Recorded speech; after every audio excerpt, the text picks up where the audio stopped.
This week we're focusing on spelling, and I'm going to talk pretty quickly through this, though I do want you to understand that spelling is something that will be particularly difficult for some students with special needs, and that's why we're focusing on it, because even if you're working with students who are in high school, this is something that they may struggle with. So spelling, just overview, is how we put letters into words. Students will start by inventing their own spellings for things, and then they'll work toward conventional spelling, and it's a kind of a two-phase development. First, they learn to spell, and then they spell correctly and automatically. So phase one, the learning to spell phase. They have this pre-communicative spelling that starts really in preschool, where they kind of start scribbling letters in their forms, and then around first grade, they start kind of spelling phonetically, but you'll see like more consonants than vowels because they haven't really learned to use vowels yet and that kind of thing.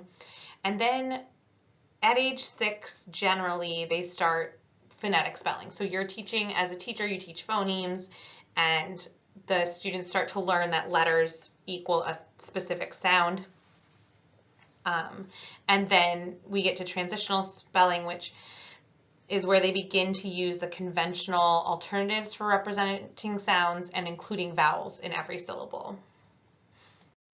So when students get to phase 2, which usually happens around second grade for students who develop at an average rate, they start to spell words correctly and apply the rules of our system.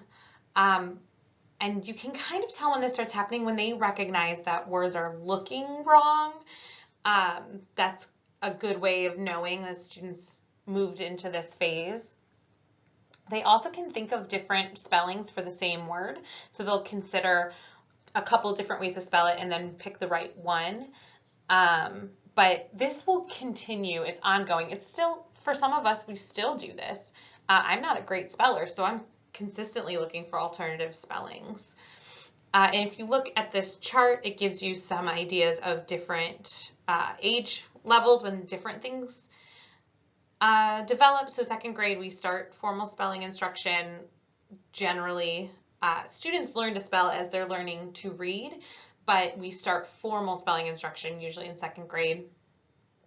And then as they get older, they learn to break words into syllables and learn how endings are spelled and how some words sound the same but are spelled differently. And then as they get older, we start talking about root words, prefixes, affixes, that kind of thing. So why is it so difficult to spell? Well, we have 26 letters, but those letters don't all sound, they don't sound the same always. So there are actually 44 speech sounds in our language, and then 500 spellings to represent those 44 phonemes. So a good example of this is the letter F. It can also, PH, like in phonemes, can make the same sound as F. So we have a lot of different spellings to represent those 44 same sounds. So reading is the decoding, spelling is the encoding. So decoding, we break a word apart, spelling, we put the word together. And then spelling requires that the student read the word, apply the knowledge of relationships between phonics and structural analysis, apply phonics generalizations, visualize the appearance of the word, retrieve it from memory, and have the motor capability to write the word. So there's actually a lot that goes into spelling other than selecting the correct letter. There's a lot to it. Spelling errors can happen for a lot of reasons. Students might confuse how we spell a word, so they forget to drop the E when you add an ing, that kind of thing. They may insert unneeded letters. This happens a lot with letters like W, where it kind of takes on the sound of the vowel next to it, and sometimes students want to add extra letters. We see this a lot, WH. They'll add an H after a W when it's not needed. They may also omit letters that are technically not needed for the phonetic sound or the phonemic sound of the word, but it is needed because that's how the word is spelled. We see this with E's a lot because they don't realize that the E is making the A have a hard A sound, that kind of thing. They might substitute letters that sound the same. This happens a lot with vowels. We have something in the English language called the schwa. Every letter can make that sound. The schwa sound is an So any vowel can make that sound. You can hear it in words like pencil. The I makes an sound, or alone. The A at the beginning of alone makes an sound. Every vowel in our language makes that sound. So it can make it very tough for students to learn to use vowels correctly. They also might confuse the direction of things, so they might invert letters. Again, the vowels that are not accented, that's very similar to the schwa issue. So cotton, it could sound like cotton. It can sound a lot of different ways. So unaccented syllables can be really difficult. And our controlled vowels often sound the same. So dirt, in that example, the E sounds like an I. Or sorry, the I sounds like an E. Letter orientation confusion, we talked about this last time, where the letter can be flipped around because students don't recognize that it's a different letter when you move it. And then reverse letter sequence again. So how do we assess spelling skills? Well, we look at a scope and sequence, which just tells you when students should be learning how to spell words, and then do a dictated spelling test. We've all done those. That's really the easiest way, so that you can kind of assess how much instruction students need and where they're having difficulty. So here's an example of what you might use for a dictated spelling test for 2nd or 3rd grade. And I want you to notice that very few of them, actually only the last one, is the only word that tests that skill. So notice if you look at 8 and 9, it's the vowel, consonant, vowel, silent E. There are 2 words that assess that, so that you can tell if a student is just missing it for that word or if they're not understanding that rule. Oh, also, if you look at 17 and 18, they're both plurals that add in, so 17 adds the S and 18 adds the ES. So you can see if a student's getting one and not the other. So it's really important to keep them grouped like that so you can see where students' confusion is coming from. And then the homonyms, 36 through 39, those are really important because when they're used in a sentence, the student needs to be able to spell them correctly. Even if they spell 8, A-T-E, you know that's the correct way to spell that sound, but using it in context and making sure that it's spelled correctly in context is also important. Another way to assess spelling is the informal spelling inventory. So this works, below is kind of a step-by-step guide to how to do it. So you select a sample of words from a spelling book series like the Basel Spelling Series. For 1st grade, you'll use 15 words. For 2nd through 8th grade, you'll use 20 words. You choose words randomly by dividing the total number of words in the series or in the book at that level by 20. So if there's 300 total words, divide by 20, and then just take every 15th word. So you just find every 15th word in there. For 4th grade and below, any word from 1st grade up is fine. For 5th grade and up, all words from 3rd grade and up is what you would use. So when you administer the ISI, first you say the word, use it in a sentence, and then repeat it. And then you do that at a 7-second interval. And you stop the test when a student misses 6 consecutive words. So that's your ceiling. And then the highest level, when you will move up a level when the student responds correctly 90 to 100% of the time.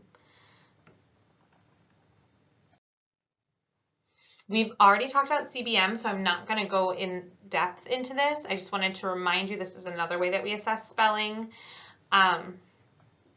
And as you know, we do correctly spelled words and the number of correctly spelled letters. Words Their Way is something that I actually used as a teacher. This provides teachers with 3 possible spelling inventories to administer, so they're standardized, and you dictate each word and complete an error analysis to determine any patterns of spelling difficulty. So this is something that would be provided to you as a part of what you're doing in your classroom. The elementary spelling inventory in Words Their Way, you get 25 words that are ordered by difficulty. You call out enough words so that you have at least 5 or 6 misspelled. If any students spell more than 20 words correctly, then you move up to the USI. So here's an example of the ESI. This is how you would structure it. You read them out loud. And then, so you can go in order, and then when you get to the point where students are spelling all of the words incorrectly, then you know to stop. If that doesn't happen, then you move to the upper level spelling inventory, the USI. Just go ahead and flip to the next slide because it'll show you what this came from, but this is just an example of how you would score that inventory. So here's the larger example of it.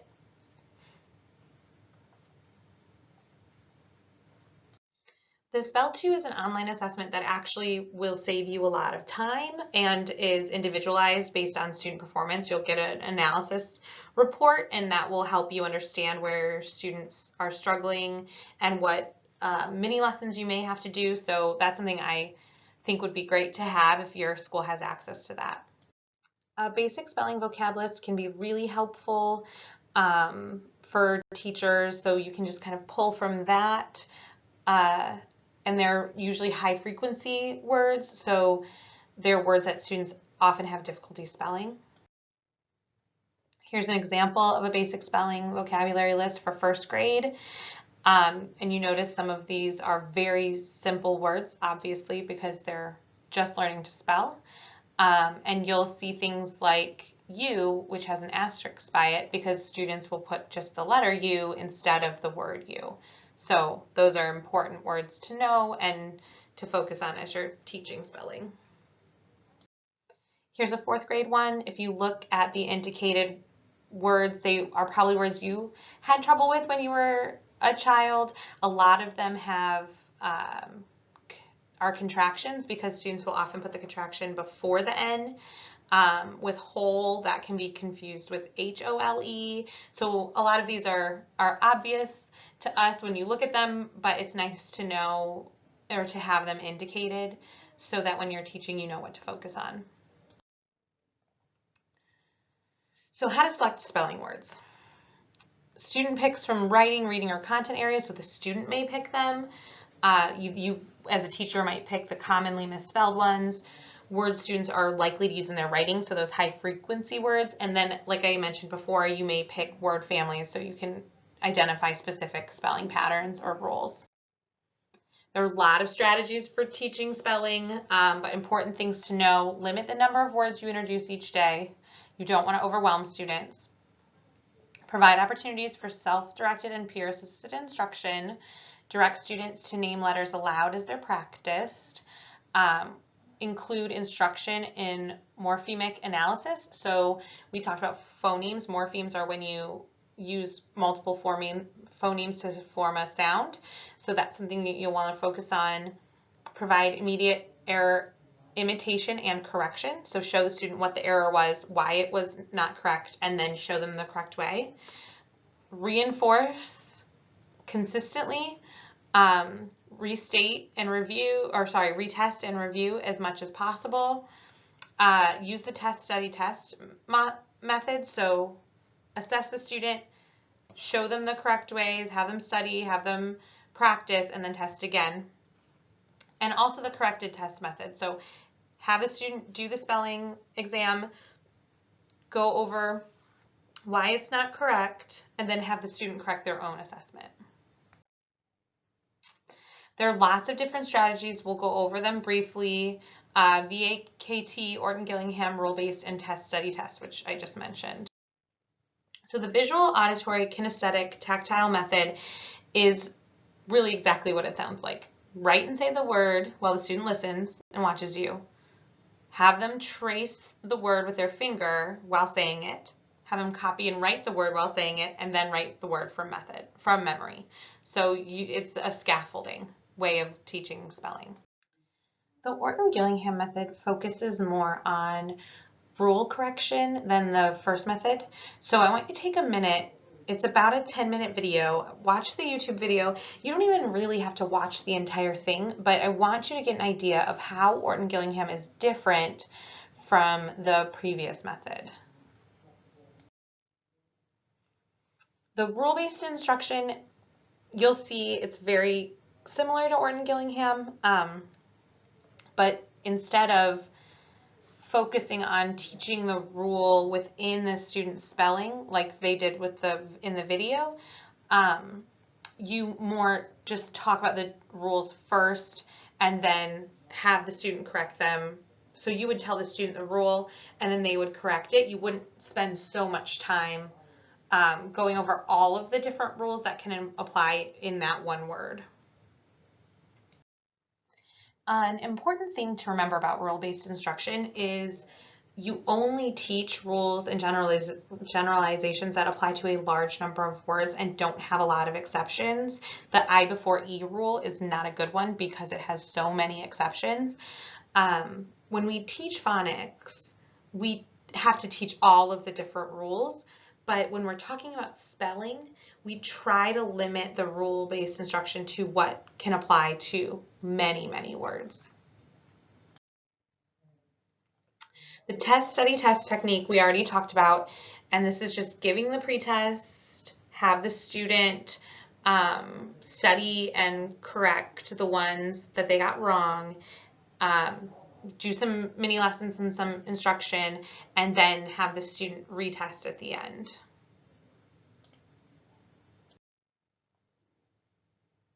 So some spelling study strategies: say the word, have the student write the word, check it by comparing it with a model, trace the word, write the word from memory, and then repeat as needed.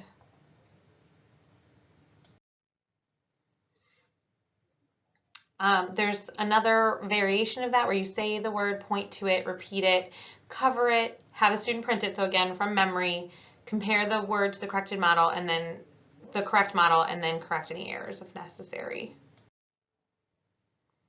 Visual mnemonics can really help students when they learn more difficult words. So have them visualize and attempt to see some way that the word is written. So you see this, a good example is the principal, the pal in the end, or dessert has 2 S's, so something sweet. So those types of real brief mnemonics can help students, especially with words that have similar words that are confusing, like dessert and desert, or principal, A-L, and principal, L-E. And have students engage in questioning strategies. Have them ask themselves if they know the word, how many syllables they hear. So you can work through these questions with students as they're having difficulty until they can find the correct answer themselves. There are 2 different types of word lists. There's fixed and flow word lists. So a fixed word list is a new list of words assigned each week. The words might be somewhat unfamiliar or completely unknown. The student practices independently and they practice at their own rate. A flow word list is where words are dropped from the student's list when they master them, and then new words are added. So if a student is having trouble with the word future, they keep forgetting to put that E on the end, future would stay on their word list until they get it right. And it's individualized, so the students don't have to continue practicing words they already know. For students with exceptionalities, when a student is taught spelling, initially they should be limited to high frequency words and misspelled words from their own writing. You also are recommended that you don't have more than 12 words. At the beginning, 6 is probably best. and they should have a common structural element, as I was talking about before, and 2 or 3 words from the list introduced daily in your instruction. So you're practicing every single day. A couple of other things to think about: you want to have visuals as much as possible. Have them writing those words within the other parts of class. And then we don't use dictionaries as much anymore as we used to, but having a student search for words in the dictionary is actually really helpful, because that helps them learn spelling, because if they're looking for a word that they've misspelled, they won't be able to find it. So going through and finding the other spelling rules that apply to that sound can then help them locate it in the dictionary. So it's great practice. At the secondary level, social and practical significance of spelling can be introduced. They can look into words that they're interested in studying. They can be related to the vocation they may want to be a part of someday. And you want to teach it in conjunction with other activities. Some things you can do is have students fill in omitted letters, have them have a worksheet that shows various configurations of words that sound the same, and then the hidden word format to practice letter sequencing can be really good too. You can also have students keep a file box of all the words that are causing them difficulty. Students can volunteer their own words, and then you can have them describe a current spelling word phonetically. So an example, the word move may be described as a 1-syllable word beginning with a consonant and ending with a vowel. So that can be really helpful in identifying different letter types and different rules. And then finally, a couple more activities. You can have students sort a pack of word cards so that they have similar rules together, have them count the phonemes in a word, or have students work with an anagram activity where they're given a word and they rearrange the letters to make a new word.